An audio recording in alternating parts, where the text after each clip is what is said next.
আসসালামু আলাইকুম। প্রিয় শিক্ষার্থীবৃন্দ, করোনা ভাইরাসের কারণে দীর্ঘদিন তোমাদের শিক্ষা প্রতিষ্ঠান বন্ধ আছে। শিক্ষা কার্যক্রম চলমান রাখার উদ্দেশ্যে গণপ্রজাতন্ত্রী বাংলাদেশ সরকারের শিক্ষা মন্ত্রণালয়ের অধীন কারিগরি শিক্ষা অধিদপ্তর খুব অল্প সময়ে অনলাইন লাইভ ক্লাসের ব্যবস্থা গ্রহণ করেছে। এরই ধারাবাহিকতায় আজকের আমার এই ক্লাসে আছি আমি মোহাম্মদ মনিরুজ্জামান, ইন্সট্রাক্টর সিভিল ও বিভাগীয় প্রধান environmental technology, Khulna polytechnic institute, Khulna. আমার ডিপ্লোমা ইঞ্জিনিয়ারিং এর চতুর্থ পর্বের সিভিল বিভাগের ছাত্রছাত্রীকে আমার ক্লাসে সুস্বাগতম। সুপ্রিয় ছাত্রছাত্রীবৃন্দ, আমার আজকের বিষয় এস্টিমেটিং অ্যান্ড কস্টিং 1, বিষয় কোড 66442। আমি এই বিষয়ের প্রথম চ্যাপ্টার কনসেপ্ট অফ এস্টিমেটিং নিয়ে আলোচনা করব। প্রিয় শিক্ষার্থীবৃন্দ, তোমরা কি আমার কথা শুনতে পাচ্ছ?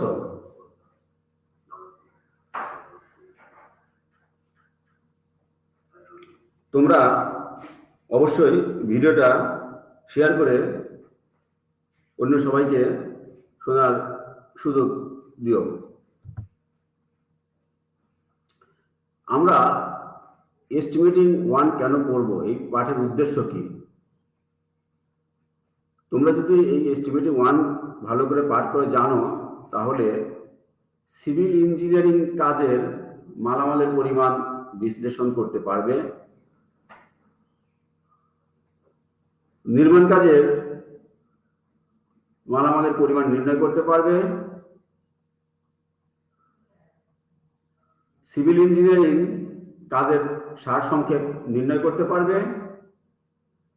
একতলা ব্রিক স্ট্রাকচার বিল্ডিং এর জন্য প্রয়োজনীয় বিভিন্ন মালামালের হিসাব করতে পারবে, আরসিসি ও বিটুমিনাস কার্পেটিং রাস্তার এস্টিমেট করতে পারবে, বিল্ডিং এর বিভিন্ন আইটেমের দর বিশ্লেষণ করতে পারবে। আমি দেখছি অনেকেই আমার সাথে যুক্ত হয়েছ। আমার এই ভিডিওটা শেষ পর্যন্ত তোমরা সাথে থাকো, মনোযোগ দিয়ে। যদি কোথাও বুঝতে অসুবিধা হয় কমেন্ট করো, আমি চেষ্টা করব তোমাদের বিষয়গুলো ক্লিয়ার করার জন্য। প্রথমেই আসি, এস্টিমেটিং কি? সকল ধরনের প্রকৌশল কাজ শুরু করার পূর্বেই সম্ভাব্য ব্যয় সম্পর্কে ধারণা লাভ করা একান্ত প্রয়োজন। সাধারণভাবে প্রকৌশল কাজের সম্ভাব্য পরিব্যয় নির্ণয় পদ্ধতিকে এস্টিমেট বলে। ব্যবহৃত মালামালের অনুপাত, এদের গুণাগুণ, টেকনিক্যাল স্পেসিফিকেশন এবং কাঠামোর সব ড্রয়িং এর উপর ভিত্তি করে এস্টিমেট প্রস্তুত করা হয়। অপরদিকে যে পুস্তক পাঠে কোনো কাঠামো নির্মাণের বিভিন্ন অংশ, মাল সামগ্রী, শ্রমশক্তি নিয়োগ, গুণগত, মানগত ও সময়সূচি এবং বাজার দরের সম্ভাব্য মূল্যে তার দর নিরূপণ করা হবে, তথ্য সরবরাহ করা হবে, তাকে আমরা এস্টিমেটিং বলতে পারি। এস্টিমেটিং অবশ্যই বাস্তবমুখী হওয়া বাঞ্ছনীয় এবং এটা বাজার দরের উপরে নির্ভরশীল।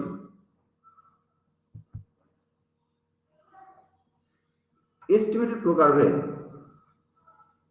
এস্টিমেট 9 রকমের। একটা হলো প্রাথমিক বা রাফ এস্টিমেট। রাফ এস্টিমেট মানে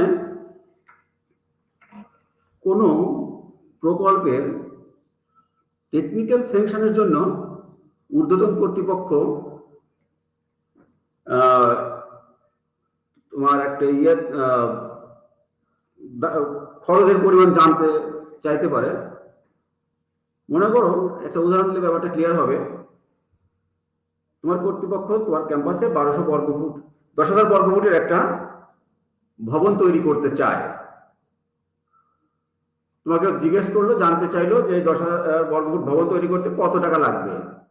এখন তোমার যদি জানা থাকে যে যেরকম ভবন করতে চাচ্ছে এরকম ভবন করতে মোটামুটি প্রতি বর্গফুটে 1200 টাকা দর খরচ হতে পারে, তাহলে তুমি বলে দিতে পারবে, স্যার 1,20,00,000 টাকা হলে আমি ভবনটা তৈরি করতে পারবো। এটাকে বলছি আমি প্রাথমিক বা rough estimate. Plinth area estimate. Plinth area মানে পোতা ক্ষেত্রফল, একটা বিল্ডিং এর প্লিন্থ এরিয়া হিসাব করে যে এস্টিমেট করা হবে। এখানে একটা ছোট্ট উদাহরণ দেওয়া যেতে পারে।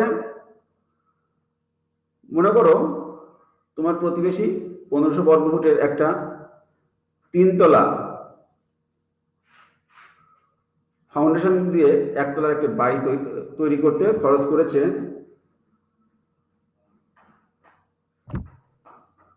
3 তলা ফাউন্ডেশন দিয়ে 1 তলা একটা বাড়ি তৈরি করতে খরচ করেছে 12 লক্ষ টাকা।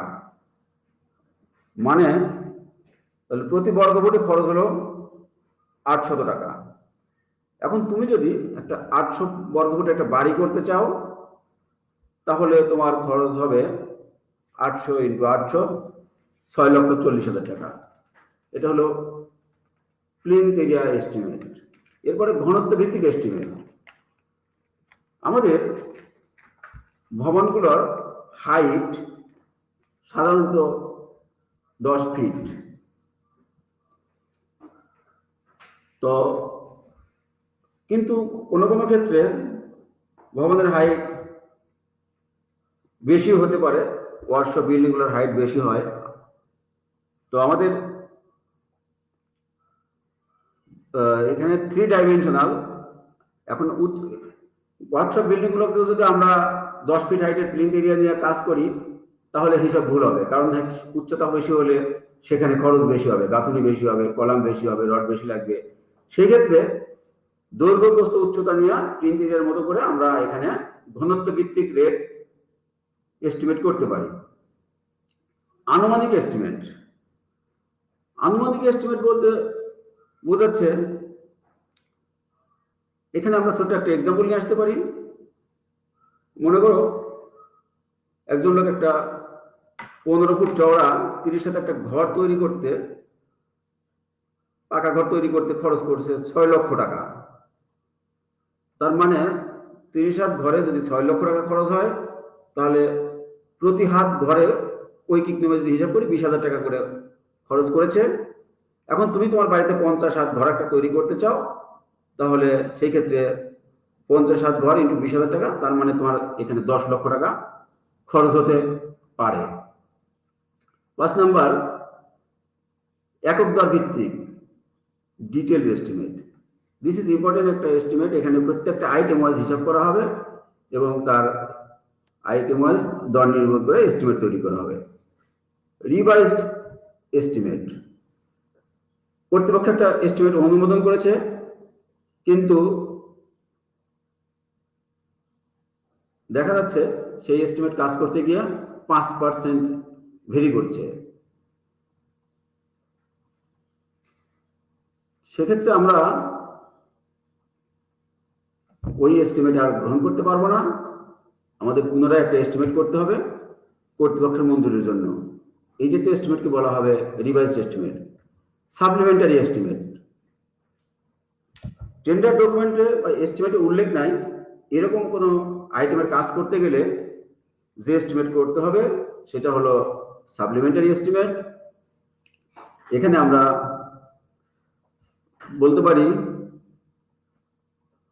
বলতে পারি তোমার ক্যাম্পাসে একটা মসজিদ, কর্তৃপক্ষ একটা মসজিদ তৈরি করতে চান, সেখানে সবই আছে, কিন্তু এসি কোনো আইটেম উল্লেখ করা হয় নাই। এখন তুমি এসি সংযোজন করতে চাও, তো ইচ্ছা করলে এসি সংযোজন করতে পারবে না। তোমাকে একটা এস্টিমেট করতে হবে, এস্টিমেট করে সেটাকে কর্তৃপক্ষের অনুমোদন নিতে হবে, সেটা হলো supplementary estimate, supplementary and revised estimate. একই সাথে তোমার বাজেট 5% ভেরি করছে এবং টেন্ডারে উল্লেখ ছিল না, এরকম ঘটনা ঘটলে সেই ক্ষেত্রে সাপ্লিমেন্টারি অ্যান্ড রিভাইজ এস্টিমেট করা হবে। Annual repair or maintenance estimate. আমাদের বাসা বাড়িতে, পাবলিক বাড়িতে আমরা সবাই প্রতি বছর রিপেয়ার করি না, 1 বছর করি তো 5 বছর করি না, কিন্তু সরকারি ভবনগুলোতে প্রতি বছরের রিপেয়ার এবং মেরামতের এবং রক্ষণাবেক্ষণের জন্য কিছু বাজেট দেওয়া হয়।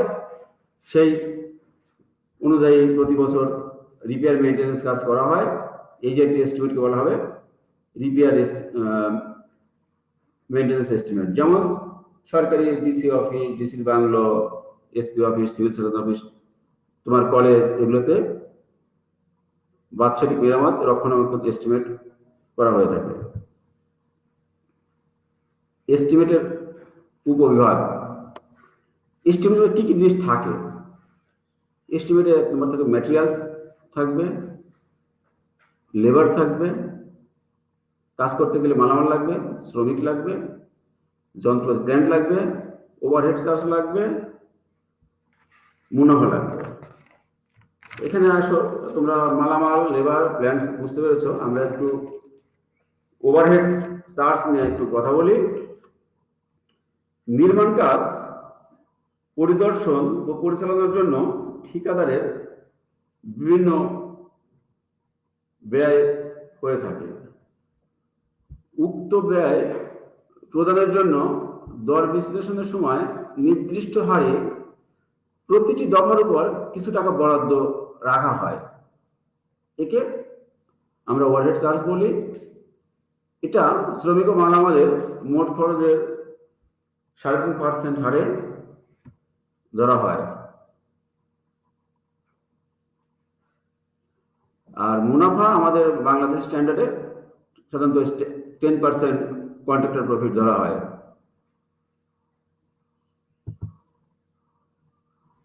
তুমি যদি এস্টিমেটর হিসেবে কাজ করতে চাও, তাহলে তোমার যে সকল গুণাবলী থাকা আবশ্যক, সেটা হলো নির্মাণ কাজের খুঁটিনাটি সম্পর্কে জ্ঞান থাকতে হবে, নির্মাণ কাজের অভিজ্ঞতা থাকতে হবে, প্রয়োজনীয় মাল সামগ্রী, শ্রমঘণ্টা, যন্ত্রপাতি, এ সমস্ত সম্পর্কে তথ্যজ্ঞান থাকতে হবে, বিভিন্ন এলাকা, নানাবিধ কাজ, বিভিন্ন শ্রেণীর কারিগর সম্পর্কে বিচারবোধ থাকতে হবে। এস্টিমেট প্রয়োগের জন্য উৎকৃষ্ট পদ্ধতির অবাধ প্রয়োগ ক্ষমতা থাকতে হবে। শ্রম যন্ত্র সাপেক্ষে কাজ পূর্ণাঙ্গ নির্ভুলভাবে সমাধান করার ক্ষমতা থাকতে হবে। এস্টিমেট সংক্রান্ত উপাত্ত শ্রেণীভুক্তকরণ ও মূল্যায়ন করার ক্ষমতা থাকতে হবে। সর্বোপরি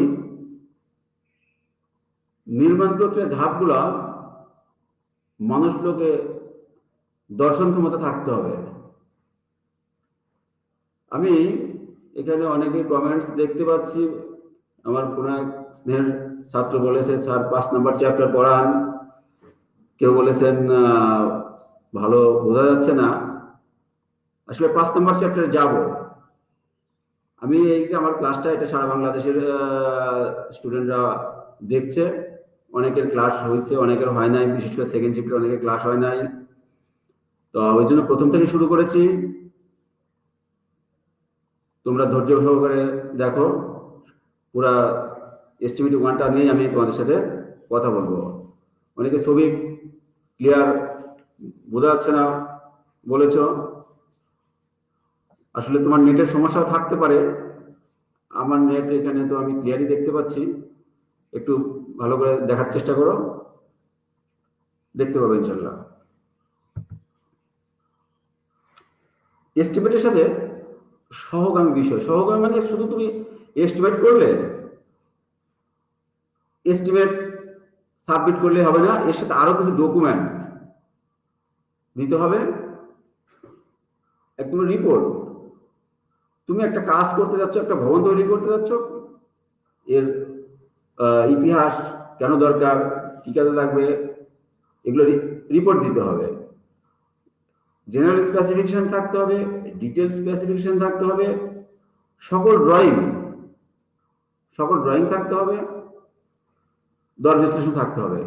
এই পেপারসগুলো যদি তুমি এস্টিমেটে দাখিল করো, তাহলে এস্টিমেট কর্তৃপক্ষ অনুমোদন করতে পারবেন। পরিমাপের সাধারণ নীতি। আমরা যখন মেজারমেন্ট গ্রহণ করব, তার কিছু কিভাবে করব, রীতি থাকতে হয়, রীতি অনুযায়ী কাজ করতে হয়। পরিমাপ আইটেম ওয়াইজ হওয়া উচিত।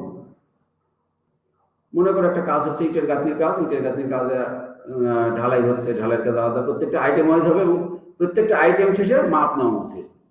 এবং প্রত্যেক আইটেমের সাথে মালামালের ক্যারিং, শ্রমিক, ফেব্রিকেশন, এগুলোর ব্যয়, আকার আকৃতি সেখানে থাকতে হবে।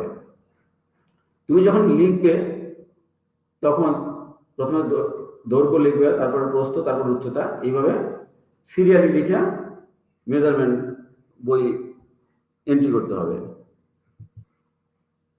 যদি উল্লেখ না থাকে তাহলে নিচের নীতি আমরা অনুসরণ করব।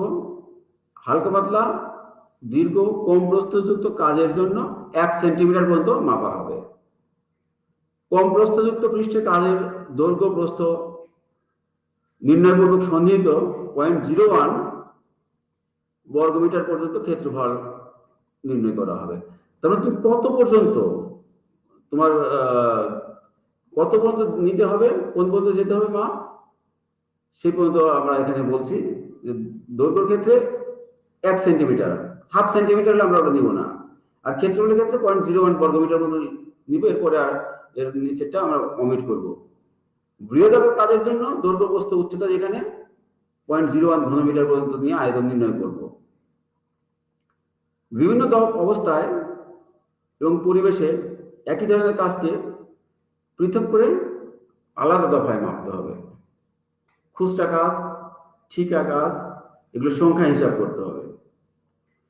প্রয়োজনীয় আকার, আয়তন, ডিজাইন ও স্পেসিফিকেশন কাজ সমাধানের জন্য বিলে সংশ্লিষ্ট মালামালের অনুপাত, কারিগরি বিবরণ বিস্তারিত। কাজ করতে গেলে তার স্পেসিফিকেশন, ডিটেলস, ডিজাইন থাকবে, স্পেসিফিকেশন থাকবে, এগুলো থাকতে হবে, না হলে কাজটা গুণগত মান যথাযথ হবে না।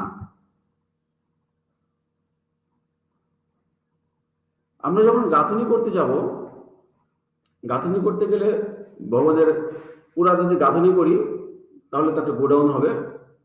গাঁথনি করতে গেলে আমাদের দরজা জানালা রাখতে হয়, ভেন্টিলেশন রাখতে হয়, ওপেনিং রাখতে হয়। এই গাঁথনিতে ফাঁকা অংশ বাদ দেওয়ার কিছু নিয়ম আছে। ফাঁকা অংশের পরিমাণ 0.1 বর্গমিটার অতিক্রম না করলে আমরা বাদ দিব না। বিম, পোস্ট, রাফটার, পার্লিন ইত্যাদি প্রান্তের জন্য রাখা ওপেনিং গাঁথনি মাপ থেকে বাদ দেওয়া হবে। ধরে নেওয়া সলিড গাঁথনি এরকম হলে বেড প্লেট, ওয়াল প্লেট, সানসেট, বিয়ারিং এই জাতীয় অংশের গুরুত্ব যদি 10 সেন্টিমিটার বেশি না হয় এবং বিয়ারিং তাদের সম্পূর্ণ চওড়া অতিক্রম না করে, তাহলে আমরা এই পরিমাণটা বাদ দিব না, সেক্ষেত্রে সলিড হিসেবে ধরে যাব। যদিও বাস্তবে একটু কম করা হবে, কিন্তু ওটা আমাদের আইন নিয়মের মধ্যে আছে, আমরা বাদ দিব না। ওটা দৈর্ঘ্য গাঁথনি করেছে, আসলে গাঁথনি প্রকৃত অর্থে করে নাই, তারপরে আমরা ওটা পরিমাপ গ্রহণ করিব।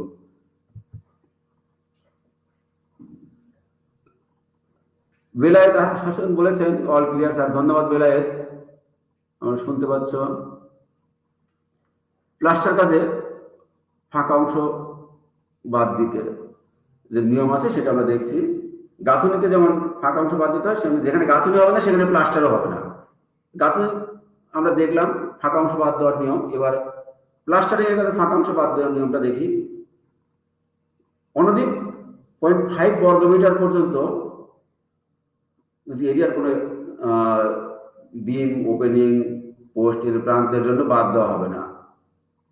তবে রিভিল, জ্যাম, সিল, সফিট ইত্যাদির জন্য কোনো যোগও করা হবে না। 0.5 বর্গমিটারের বেশি একটা ক্ষেত্রফল, একটা জানালার ক্ষেত্রফল দৈর্ঘ্য প্রস্থ গুণ করে 0.5 বর্গমিটার বেশি, কিন্তু 3 বর্গমিটার অপেক্ষা কম।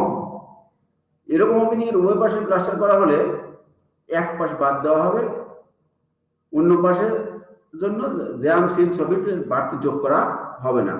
মনে করা হবে অন্য পাশে জ্যাম সিল সবিট এগুলো কভার হবে। দরজা এবং জানালার ওপেনিং এর ক্ষেত্রে এক পাশের পরিমাপ বাদ দেওয়া হয় যদি উভয় পাশে প্লাস্টার করা হয়, অথবা এক পাশ প্লাস্টার অন্য পাশ পয়েন্টিং করা হয়। সাধারণত বাইরের পাশের মাপ বাদ দেওয়া হয়। যদি আমাদের বাদ দিতেই হয় 3 বর্গমিটারের বেশি জায়গা, তাহলে আমরা ভিতর পাশটাকে বাদ না দিয়ে বাইরের পাশটা বাদ দিব। 3 বর্গমিটারের অধিক ওপেনিং এর ক্ষেত্রে উভয় পাশ থেকে মেজারমেন্ট বাদ যাবে, জ্যাম সিল সফিট আমরা যোগ করব। আমরা স্নেহের স্টুডেন্ট জিজ্ঞেস করে কোন চ্যাপ্টারের কথা বলছি, আমি প্রথমে বলেছি এস্টিমেটিং এন্ড কস্টিং এর চ্যাপ্টার 1 থেকে কথা বলছি। তোমরা হয়তো প্রথম থেকে আমার সাথে ছিলে না, যে কারণে বুঝতে পারোনি। আমাদের বিল্ডিং এ দরজা জানালা থাকে যেগুলো রং করতে হয়। তোমরা দেখেছো দরজা জানালাতে অনেক গ্রুপ, অনেক বিট, জিবেট, চৌকাট এগুলো থাকে। তো আমরা এই এরিয়া, ক্ষুদ্র ক্ষুদ্র এরিয়া বের করা খুব কঠিন, সেজন্য কিছু স্ট্যান্ডার্ড রুল আছে। আমরা দরজা জানালার ওপেনিং এর মাপ বের করে কিছু ফ্যাক্টর দ্বারা গুণ করলে উভয় পাশে রং করানোর পরিমাণ পেতে পারি। যদি আমার প্যানেল, ফ্রেম, বেস এরকম হয়, তাহলে আমরা ওপেনিং এর ক্ষেত্রফলকে 2.25 দ্বারা গুণ করলে পূর্ণ দরজার বোথ সাইডের রঙের কাজের পরিমাণ পেতে পারি। ফুললি গ্লেজড হলে, কাঁচের হলে ওপেনিং এর ক্ষেত্রফলকে 1 দ্বারা গুণ করলে আমরা উভয় পাশে রঙের পরিমাণ পাবো। আংশিক প্যানেল, আংশিক গ্লেজড হলে ওপেনিং এর ক্ষেত্রফলের 2 দ্বারা গুণ করলে আমরা পূর্ণ রং করানোর কাজের পরিমাণ পাবো। ফ্লাশ দরজা হলে আমরা ওপেনিং এর ক্ষেত্রফলকে 2 দ্বারা গুণ করলে পূর্ণ রঙের কাজ পাবো। যদি দুবার পাল্লা হয়, সেই ক্ষেত্রে উভয় পাশে রঙের পরিমাণ বের করতে গেলে আমার ওপেনিং এর ক্ষেত্রফলকে 3 দ্বারা গুণ করতে হবে। এইভাবে আমরা এখানে 8টা আইটেম নিয়েছি। নির্মাণ কাজে ব্যবহৃত বিভিন্ন সামগ্রীর তালিকাও একবার। ইঞ্জিনিয়ারিং ম্যাটেরিয়ালস, আমরা অনেক ম্যাটেরিয়ালস ইউজ করা হয়, তার মধ্যে এখানে 10টি নমুনা স্বরূপ 10টি ইঞ্জিনিয়ারিং ম্যাটেরিয়ালস নিয়েছি, তার একক ওজন দেখিয়েছি। যেমন প্লেন কংক্রিট 1 ঘনমিটার ওজন 2300 কেজি, রিইনফোর্স সিমেন্ট কংক্রিট 1 ঘনমিটার ওজন 2400 কেজি, সিমেন্টের 1 ঘনমিটার ওজন 1440 কেজি, 1 ঘনমিটার ইটের খোয়ার ওজন 1200 কেজি। এইভাবে 1 ঘনমিটার এমএস রডের ওজন 7850 কেজি।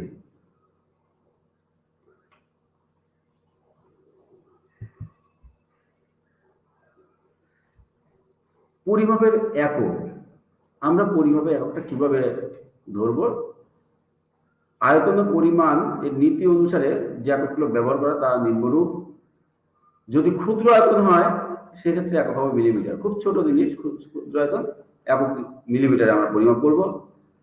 স্মল ডিভিশন, ছোট আয়তন হলে একক সেন্টিমিটারে লিখব, বৃহৎ আয়তন হলে একক লিখব মিটারে, আর দূরত্ব মাপার জন্য একক হবে কিলোমিটারে। বিভিন্ন কাজের দফাগুলোর একক নীতি, আমরা যে বিভিন্ন কাজ করব এই আইটেমগুলোর নীতিগুলো কি, প্রিন্সিপাল কি। যদি বড় কোনো কাজ হয়, পুরো কোনো কাজ হয়, সেই ক্ষেত্রে একক হবে ঘনমিটারে। সেখানে দৈর্ঘ্য মাপতে হবে, প্রস্থ মাপতে হবে, উচ্চতা মাপতে হবে। সেখানে ত্রিমাত্রিক একক ব্যবহার করতে হবে, ঘনমিটার, ঘনফুট, এভাবে দৈর্ঘ্য, প্রস্থ, উচ্চতা। যেমন তুমি একটা ইটের দেয়াল করতে চাও, সেই ক্ষেত্রে তোমাকে ঘনমিটারে প্রকাশ করতে হবে। সরু পাতলা পৃষ্ঠের ক্ষেত্রফলে একক নির্ণয় করতে হবে। তুমি প্লাস্টারিং এর আইটেমে কাজ করতে যাচ্ছ, সেখানে শুধু দৈর্ঘ্য আর প্রস্থ নিতে হবে। লম্বা পাতলা কাজের জন্য লিনিয়ার একক, শুধুমাত্র যেমন রাস্তার এজিং মিটারে দিতে হবে। ফুরান কাজ, জবের সংখ্যা ইত্যাদি করতে হবে সংখ্যায়।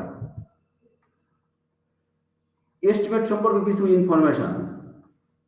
1 ঘনমিটার, এগুলো মুখস্থ রাখতে হবে তথ্যগুলো। 1 ঘনমিটার গাঁথুনির জন্য ইট লাগবে 410টা। 1 ঘনমিটার গাঁথুনির কাজে শুকনো মশলার পরিমাণ 35%। 1 বর্গমিটার জায়গায় সোলিং করতে ইট লাগবে 31টা। 1 বর্গমিটার জায়গায় ফেরিং বোর্ড বন্ড করতে ইট লাগবে 52টা। 1 ঘনমিটার সিমেন্ট হবে 30 ব্যাগ। 1 বর্গমিটার নেট সিমেন্ট ফিনিশিং এর জন্য সিমেন্ট লাগবে 2.7 থেকে 3 কেজি। জলসাদ, আমরা টপ মোস্ট ফ্লোরে জলসাদ করি, চুন ছুটি খোয়া লাগে, এর অনুপাত 2:7। এখানে জানতে চেয়েছে ওপেনিং এর ক্ষেত্রে। ওপেনিং মানে যে ফাঁকা জায়গা রাখা হবে দরজা জানালার জন্য, সেটাকে আমরা ওপেনিং বলছি। যেমন খোলা জায়গা অথবা কিছুই লাগাও নাই এরকম জায়গাকে আমরা বলছি ওপেনিং। যে ফাঁকা আছে, ডাইনিং স্পেস থেকে ড্রয়িং স্পেসে যাবে, সেটা হলো ওপেনিং। অথবা জানালা লাগানোর আগে একটা ফাঁকা জায়গা রাখা হয়, সেটাকে ওপেনিং বলছি, ফাঁকা জায়গা। বুঝতে পেরেছো নিশ্চয়ই? সাকিব এসান বলেছো যে ওপেনিং এর ক্ষেত্রফলটা কি। নিশ্চয়ই সাকিব আমার বিষয়টা ক্লিয়ার হয়েছে। আচ্ছা, আমরা পাঠে চলে যাই। 1 ঘনমিটার ছোট খোয়ার জন্য বিল্ডিং এর যে খোয়া 19 মিলিমিটার ডাউন গ্রেডেড খোয়া, এর জন্য ইট লাগবে 320টি। 1 ঘনমিটার বড় খোয়া রাস্তার খোয়া 40 মিলিমিটার সাইজের খোয়া ভাঙার জন্য ইট ভাঙতে হবে 300টি। আরসিসি কাজে এমএস রডের ওজন নির্ণয় সূত্র ডি স্কোয়ার বাই 162.2, ডি হবে মিলিমিটারে, এবং এটা ভাগ করলে প্রতি মিটার রডের ওজন আমরা জানব। গৃহ নির্মাণে শতকরা হার। আমাদের যে একটা ভবন তৈরি করতে ড্রয়িং, ডিজাইন, এস্টিমেট এগুলো করতে হয়, এর জন্য খরচ হবে 6% টাকা। আর ওই ড্রয়িং, ডিজাইন বাস্তবায়ন হচ্ছে কিনা এগুলো তদারকির জন্য 1%। আর এখানে মোট 100% একটা খরচ দেখানো হয়েছে। একটা বিল্ডিং করতে গেলে যত টাকা খরচ হবে তার জন্য ম্যাটেরিয়ালসের জন্য 60%, লেবারের জন্য 20%, মেশিন যন্ত্রপাতির জন্য 3%, কন্ট্রাক্টরের প্রফিট 10%, কার্যনির্বাহী প্রাতিষ্ঠানিক স্টাফ বাবদ 4.5%, আকস্মিক সম্ভাব্য অনির্ধারিত ব্যয় 2.5%। এই মোট 100% একটা হিসাব দেখানো হয়েছে। তো মোটামুটি আমার পাঠ এ পর্যন্তই। তোমরা নিশ্চয়ই কথাগুলো মনোযোগ শ্রবণ করেছো, বুঝেছো। এখন তোমাদের বাড়ির কাজ। এই অবসরে তুমি বাড়িতে আসো, তুমি যেখানেই থাকো না কেন, যে বাড়িতে বসবাস করছো না কেন, পাকা কাঁচা, তোমার বাড়ির একটা ড্রয়িং করতে হবে। এবং বাড়িতে প্রধান প্রধান যে মালামাল ইউজ করেছে তোমার অভিভাবক, তোমার বাবা, তোমার বড় ভাই, সেগুলোর তালিকা তৈরি করতে হবে এবং এই মালামালের পরিমাণ নির্ণয় করতে হবে। আমরা এখান থেকেই এস্টিমেটিং শিখতে যাচ্ছি, শুরু করতে যাচ্ছি। এই ক্লাসের ভিডিওটা পুনরায় যদি তোমরা দেখতে চাও, অনেকে মিস করে থাকবে, মাঝামাঝি জয়েন করেছো, দেখতে চাইলে দক্ষতা বাতায়ন বা skills.gov.bd.dt, এখানে ডিটিই হবে, এখানে ভিজিট করলে তোমরা দেখতে পাবে। এখানে আমরা একটু ডিটি লিখেছি, ডিটিই হবে। তোমরা এই দক্ষতা বাতায়নে গেলেই পাবে। এত সময় তোমরা আমার সাথে থাকার জন্য, সহযোগিতা করার জন্য ধন্যবাদ সবাইকে। ভালো থেকো, সুস্থ থেকো, নিরাপদে থেকো।